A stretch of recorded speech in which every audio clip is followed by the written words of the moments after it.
Yan guys, huling na-accept nila. Ito yung last week na pinakita ko sa inyo na magbubuhos tayo ng pedestal footing. Ngayon ayan na siya, medyo okay na. Tapos ito last beam na yan. Ito nagpo-forward na. Yan po yung tunog ng 70-80 natin na welding rod.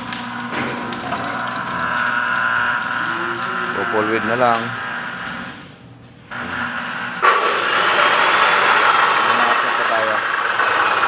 Isang high beam na lang na tinataas natin. Natapusin na lang natin to.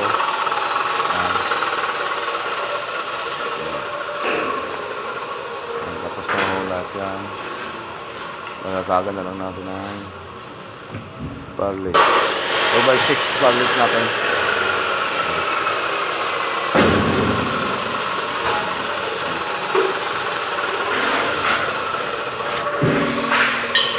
Yung kabila ay ito may plywood na yan.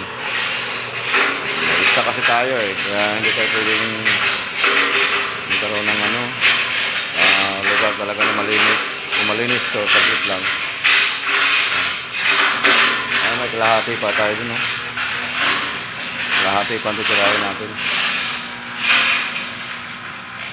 Susunod natin yan pagkatapos dito.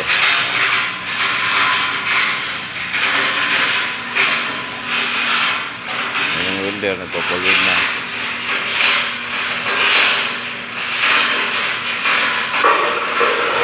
Update ko na lang kayo pag may sequence na